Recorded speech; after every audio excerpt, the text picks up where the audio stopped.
So people are beginning to catch on, and they're starting to question everything about themselves, their reality. I think a good starting point is to try and garner conceptualization of something this simple, right? And that's simple. That's not pi. That's not meant to be anything but the depiction of what I'm talking about here now. Say this is a planet. Now, what happens in one sphere can happen in another sphere, right? So when you talk about the quantum aspects of tethering certain bodies, certain information, certain energies, and then possibly chirally positioning certain behaviors, you get into things that become irrefutable as far as how John Dee's hieroglyphic monad works, like, you know, sacred geometry, even from, and especially from a collegiate standpoint. You're looking at it going, okay, it's like, okay, now we're going to be using this for interior decorating, which I talked some years back to a professor that was really a high level professor in interior decorating. Like, he was he was such a high level that he was like working with architects and other people. So this is where like the 5 phi Fibonacci and the same things that are used in charting systems, you know, the fib, you'll hear people talking about that over and over again. And it's like there is a gold standard. But when I started backward engineering and beginning to understand the principles and what was being done to me, whatever you talk about, people act like, oh, you are proclaiming yourself as the expert. And there is certain information that people have that they either study and sort of remind themselves of something that they knew, and they're kind of learning another language to be able to express that in this particular lifetime, so to speak, right? Or the other area is they have to go into academic circles, matriculating with others, and I would venture to say that that is part of an indoctrination program. A lot of people that learn something in its entirety and it's to become truly proficient at it, they avoid academic circles altogether. There's an induction or an indoctrination that takes place, and it leads right back into this, right? And you could say, you know, you have a 3-body problem, which was really popular, but there is always a sort of Zerroth's law where an equilibrium, for an equilibrium to be established, the energetics or the entropy that's built up from these two agitated fields produces a third body. And it may be more like this, where you have a manifestation, right? What do you see there? You see the eye, right? And then you see something that becomes transient in the center here. And this very closely begins to start resembling certain symbols that are used as far as depictions of infinity and so forth, or you know, even eternity. These concepts, conceptualizations of this, that start to really just question time, a time signature, an algorithm, a tempo, if you will. But I have to give credit back to Nathaniel Gillis. I was chatting with him, and he was chatting very freely with me.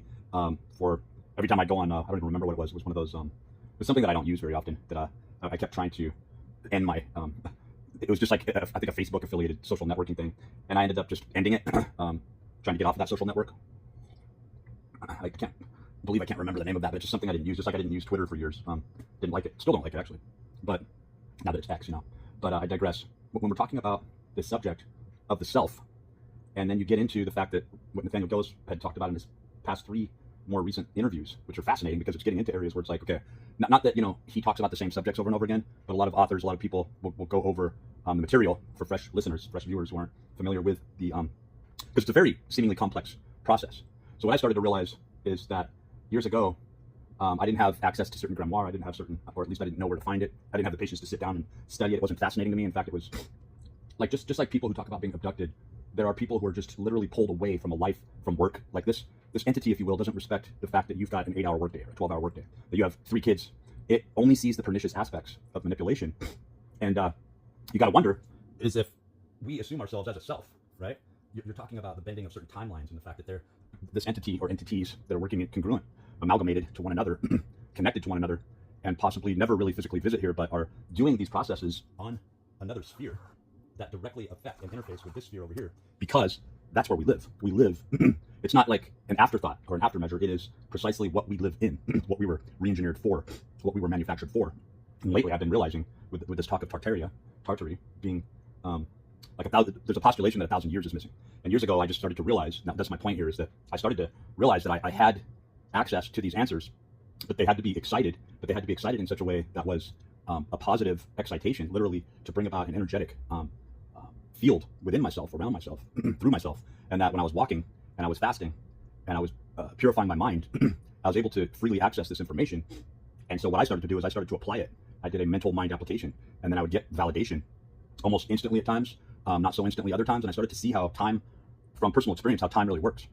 Like you may put your will into something, a specific endeavor, but certain, I'm going to say principles or edicts that are applied to going about, and this is magic. It's a practitionership, like you're entering into a practitionership of the mental mind operations. And once you're in there, you have these adepts, you have these people, these entities And that's the whole point here, is that what is an individual? What is a person?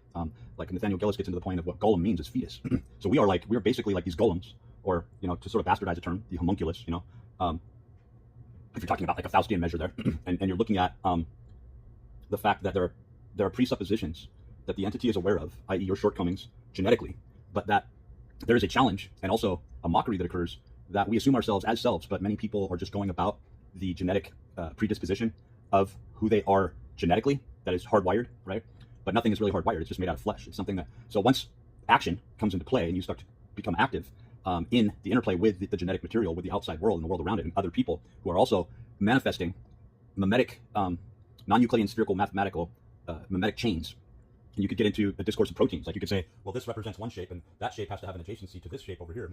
So you get into like Michael Levin's work, where he changes the shape of these bullfrog embryo cells, and they start to behave in very unique ways, whether or not it's autonomy or whether or not it's programmable, right? So you have programming behavior down at a base level. And then you have many of these prompts and programs that are working together, interfacing. And what it seems like from all these occult artistic renderings is that you have a diagonal mathematics that's occurring. That is the X, So you're trying to approach something, right? You picture this body right here, spinning, orbiting, and that there's within a certain time cycle, right? There's going to be an alignment such as this, again, and it's very brief, but that documents a specific eon or a time signature in itself, right? And if you can get into this aspect and realize that a lot of these concepts through sacred geometry were discussed under the discourse of the monad, that this is in fact a singular, might I say, agitated unit, you get into the areas of what true energy production is. Like you can build the machine, but who is the ghost within the machine, right? So there's a challenge to say that we designed your body, speaking, metaphorically, let's just say, because it's not as unnerving, as the devil's advocate, the entity, as to say that who are you? You are just a part of the machine, ephemeral at that. You are not forever. And then you're challenged, right? So when you get into all these Masonic traditions, when you get into the occultist traditions, you see that people are only drawn to the Freemasons that are really of a certain like intelligence quotient. They have to take themselves just seriously enough. They have to be able to be indoctrinated in the first place. They have to want to achieve these certain merits and so these degrees are no different than the degrees in colleges, right? That it's an induction, it's an indoctrination. When a young person, fanciful as they are, capricious and whimsical as they think the world really is, so much superfluous interplay is available for you to just sort of go about, gad about, and do your day, and then you realize that the concrete structural confines that employment infers, and now you realize there's no real freedom here, and you're either going to put your nose to the grindstone to get another grant, or to keep your paycheck going, or to stay on track. So they want you to stay subverted and overly focused on merit, right? So you get into the area of what Donald Trump represents right now. It is a meritocracy, but it's from a plutocratic oligarch system. Like I don't even know if he realizes what the hell he's doing, right? As far as the energetics go. But what it's doing is it's going in such an extreme measure that once you challenge one of these bodies, there's a reciprocal action. You can almost say, okay, is this the left and the right paradigm? Because you do have two bodies, almost like when you talk about a hypotenuse, right? And you have two bodies that are seemingly different in mass, but because of what they're comprised of, the density is relativistic to one another, right? So it really begins to bend the conceptual ideas of physics to the point where you might start seeing phenomenon occur where you're looking at Metatron's cube on a piece of paper, and as you're studying this and you're studying how non-Euclidean spherical mathematics, how energy systems work, how the transfer of energy from one body to the next works, and then you start to kind of see how there's this interplay of information that's just rapidly delivered to you because you are an initiate, whether you want to be or not, in the Masonic concrete jungle, and you are going about the mental mind operation of these various degrees, whether you like it or not. You thought you were just waking up on Saturday morning to watch cartoons, which isn't a thing, but it was for a long time, and that gets into language and other cultural indoctrination that confine people to a certain time signature, to where they don't even realize that by speaking in a certain dialectical tone or using a certain language, once they're no longer inhabiting a body in that time signature, they get old, they die. If they have applied anything to the building up of what I would just loosely refer to as a soul energy, right? S-O-L-E, S-O-U-L, and S-O-L. It's like there is no distinguishable difference, only in the proximity, right? And you get into spherical bodies, like there's an electromagnetic pole, and you have the positive and the negative, but in between this, when you start to separate these two bodies, that is where the strong, weak nuclear force, or the what's been referred to as dark matter or antimatter or 0-point energy, that's where that begins to interplay. And literally you have a liminal. So that shows you, the Van Allen belt, the Curie belt, that shows you how important looking at the properties of what the moon is doing, not as a satellite, but as another body, a third body, if you will, between that intimate relationship between Earth and the sun. And of course, there are other influences, and it gets into, a lot of the things that are proposed through Zoroastrianism, obviously the calendric cycle, astrology, astronomy, right? Metallurgy, and a lot of the things that are loosely discussed in like Mystery at the Cathedrals, Fulcanelli, right, type stuff, that seem very elusive. But when you begin to study these things, and if you're going about the process of looking into what I'm talking about here, there's a rapid delivery of information, but you have to be in this mind state, right, in order to do this. So I'm kind of going off on a trail again, and there are a lot of trails, there are a lot of forks that lead right back into the same basic discourse. And it's like, what is an individual? And so literally, you get into this fight, like literally meaning that it's written down in grimoire. It's depicted in Rosicrucian and Masonic, esoteric, arcane artwork. The story is being told over and over again. And it is a fight for the soul. And after having an attempt on my soul to actually take it, and that there was a big operation that went about doing this, and that in the end, I had to go through this very rapid initiate process to where I had gained information, but I was not affiliated with the Masons, even though they tried to come into my life, deliver books to me randomly that would indoctrinate me in by people who were trying. So when you're reaching out, you don't realize that the very telomeres that are part of your genetic profile of information and are left without certain informations is reaching out into the field around you, right, to find this information. This sphere only has so much information. This sphere has some of the information that you're trying to glean, right, slowly. And so when you start to connect, you see the Star of David. You see the completion process. You see Horus, right? You see how there's certain informations that are left away. The hours, Horuses, right? From Jordan Maxwell. I'm not saying that that's an academic depiction, but I'm just saying it gives you reference material to see how this might apply toward time, a day, time signatures, things like this, right? So we're led to believe that things are very detrimental, and only certain informations are obscurely spread across different traditions, like Jesus saying they know not what they do, right? So in other words, as an empty body, we are 100% acquisitionable by more developed energies that can and do use powers of influence that don't even have to send your vibe meter off, that you are being 100% sometimes dictated to, but definitely heavily influenced by a remote energy or entity that is more than likely working within a completely different physical spherical body. But that's where things get into this gray area, where the construct of postulation, where we have to think of things in terms of a physical, corporeal manifestation. Well, these entities are either solid as we are on another planetary body, influencing this body, and going about being able to travel almost apparitionally, but affecting. So, how real are the actual, UFOs or ETV postulated, right? How real are they? How much of it is a psyop? Why does psi and psionic practically spelled the exact same way and inferring the same discourse of quasi-scientific measure, right? Fringe science, occulted sciences, esoteric sciences. Why is it that these remote viewing applications and processes are involved 100%? So you're having people that are not initiates. They don't understand things on this level. They aren't reading the same types of books. They're not opening up these grimoire. They're not opening up witch-or literature. And I've done a fair amount of study and research, but a lot of times what I would do is I'd read a little something, and then I'd come back to the book later, and I'd go about.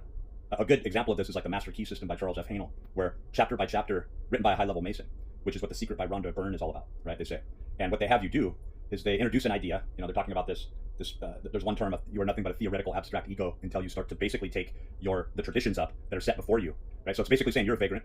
You're what's considered, the terrorists. The profane is what they like to refer to everyone as, until they're starting to go about a certain indoctrination of behaviorism as to assume an identity of a brother, a father, an uncle, right? And it's like, oh, you have to prove yourself.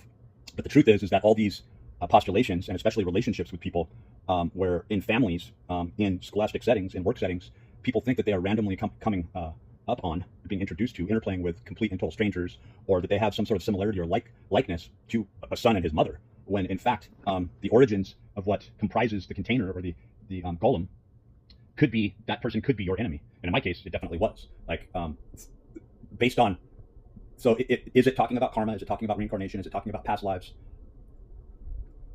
And I think the more important subject is that if everyone isn't going about this, if we've got this proposed, somebody said that they did some maths and they came up with this whole fallen angel hypothesis, and they started to look at the real numbers, and somehow they came up with this conceptual mathematical idea that it must have been between 30 and 50 million entities, right, that were fallen. So you get into these postulations of what the Jews represent. The Jews call themselves the chosen people. You see the Talmud and the Kabbalistic magic that's going on there, the strange laws and rules that exclude other people. You get into conceptual ideas of solar system-based planetary bodies being destroyed. The postulations that we or some sort of break-off human civilization that we are related to once lived on Mars, or what the asteroid belt is. But you get into these areas, and you start to see, just by using the practical application of realizing yourself, your energy, who you are in a moment, and the fact that some people sink into comfortably to their genetic profile, while others, such as myself, are completely foreign within their own body, that they have nothing in common with it, but you're being taken along for a ride, that you are 100% influenced, but it's whether or not you accept that into this soul imprinting, And so isn't that what it's really all about, is that you have all these sort of what have been referred to as NPC players, right? Where you have these false representations of people. You have these completely faux people that are 100% manufactured, but you can interact with them. They like to taste. They like to taste things. They like to go surfing. They like what they like. They like music. They have skills. They seem to be really alive. If you ever try to talk to them about spiritual concepts, like picture Trump. If you were to try and discuss esoteric spiritual concepts with him, he would laugh at you and call you a loser, right? So you have to wonder, like, by their fruits you shall know them. If someone isn't understanding this, what do you think that they're going to glean or start to from what educational standpoint? Just not educational like as far as academics, but a historicity with their own energy, what they see the world as, how they interact with it, and who they are as people. What do you think that Trump would glean from the information about subjects that could only be looked at as spiritual, for lack of a better term, right? And it's kind of like these people are always inferring a physical body. They believe in physical, concrete absolutes, just like an infant does, and they can't let go of that. Those conceptualizations have to have an assumed hard. Like my son, he's a writer, and he was talking about how there's like hard science fiction and soft science fiction, where you get into facts, when you get into details, when you get into actual processes, when you're talking about real hard science, right? Because we were watching the Three Body Problem the other day that I watched like a couple or last year. I guess it's been out for almost a couple of years now, and I watched it on Netflix when it was first coming out on Netflix. And he was talking about how the book was very different. I hadn't read the book, but that it really had described things from a more hard type of a scientific or sci-fi methodology that kind of eluded a lot of people because it was like getting almost too thick into that type of subject matter. Whereas it was being reinterpreted in a very soft sci-fi sort of way. So when you're injecting your own thought process, which has to happen, right? When you're learning from the base application of your own understanding before you can start to garner a certain fluid notion that can be shared between, we're talking about matriculation between one person and another. And then that information being introduced is almost like an entirely different subset or language that's local to that individual. And sometimes it's extremely difficult to, try to ingest certain concepts, right? But my point is that some people aren't made that way. They're not made to do that. In fact, by trying to stretch themselves, they begin to lose. They lose in the superficial. Like Trump actually, and I actually read it years ago. What was that called?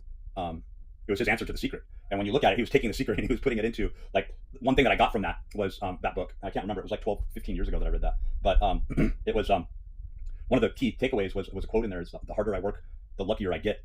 And the more you supplant yourself into the physical world, and the more you take it seriously, and the more you divert yourself into the superficial principle practice that is not looking at yourself in development or spirituality, and you have somebody in Trump that is 100% an infant. He's not a developed person. He would say, all I do is deals. That's all I do is deals. You're not going to see him talk about artwork unless it's part of the business plan that he enjoys. You're not going to hear him talk about music. You're not going to hear him talking and speaking another language or feeling inadequate because he can't. You're not even going to see him go run or work out or apply himself. He is a syllogist. He is a single track thinker. And I am obviously not happy with this current condition, but I'm also not subverting myself with that. I'm just using this as a very clear primary example, because you have people like this in your own life. You have people who are right now trying to induce or indoctrinate themselves into this sort of Trump-esque type of program. And it's very uncomfortable for many people because they're flip-flopping. Some of these people who are coming from a more spiritualistic perspective. And I believe that even spiritualism is something that, we use that term, we use that word because we don't have a better descriptor. And it's still a very sort of mercurial, nebulous, woo-woo concept, right? That if you want to get into hard sciences and you go back into science, actual sciences, you'd start to get into metaphysical properties, what constitutes something. And what I'm talking about is that you may not have the answer directly in front of you. And I always go back to technology, but in that there is technology that is indistinguishable from any sort of magic. And, you can almost see like nanoids or nano machines that are able to work in combination with one another, or even graphene, especially if you were to take these properties to different times, right? Even now, but we understand that there's some sort of basis to this. And then now Microsoft has just come up with something where quantum computing, now when we're talking about like these qubits and Bloch spheres and things like this, when now instead of in the tens or the hundreds, you're talking about millions that start to border on what can only be esteemed as the fifth force, because they're talking about the rapid rotational information, right, with cycling electrons, and the fact that some years back electrons were able to be frozen at a particular angle. So then you get into these degrees, right? You're looking at, from a quantum perspective, you're looking at the fifth force actually inferring that time itself, energy itself, movement itself, right, can be frozen at a particular angle. So that really opens up a lot of things there. But this was just last week that Microsoft was releasing this, and it hasn't even set in. There really aren't even. So then you obviously have Nvidia and all these other companies that probably have a lot of computer scientists studying this right now, and now they're having to go in and go, okay, we have to develop this. So you have these crunch teams of thousands of people who are working on the application and then the development of these highly esoteric concepts. And so it gets back into Nathaniel Gillis's work, because it's like he makes this statement over and over again. I think over the years now, when I go back to a lot of the things on his playlist, interviews that he did some years back, he started to maneuver toward migrate toward this concept of who's conjuring who. Like, when you think that an idea is exclusively yours, you start to take on these behaviorisms or posturing yourself like your mother or your father, and you see how that's part and parcel to your genetics. And then you see a distant relative like a grandfather or a great grandfather or mother, grandmother that has that same sort of snicker or laugh, or you start to see how that culturally manifested and came into play, and you don't really know the origins. Well, a lot of this information, it masks over other informations, right? So we gain a comfort, we gain a familiar comfort.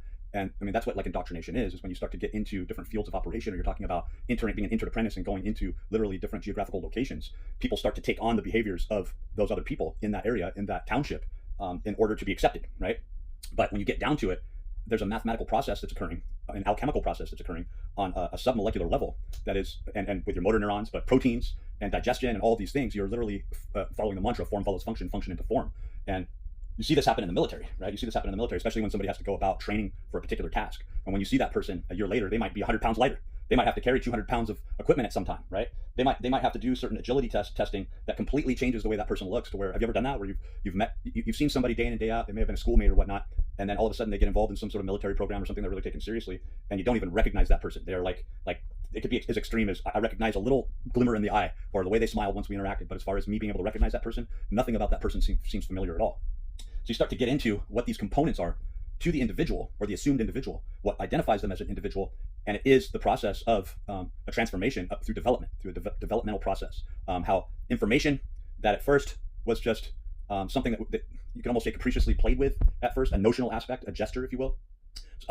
Ben Howard, a musician that I like, that I haven't listened to in a while, but I loved what he said about his music, because one can really take a writer or a lecturer, or a philosopher, a professor, a musician, all too serious. And really, especially if you're listening to a song over and over again, and then for somebody to take something that affected so many people in such a profound way, and like for what Ben Howard says, he's like, I like to think of a song as a gesture, and then when you see him like on the Tiny Desk performances, he really, you can see how that is a mantra that he follows. But a lot of times when it comes down to that recording studio, soundbite, when it comes down to that bit of information that is sunk into you, you have this panel of people who are mastering this track eventually, but that are professionals that are going through this very scientific process with equalizing and filtering and remastering, just really or adding in a frequency, a hertz level or whatnot.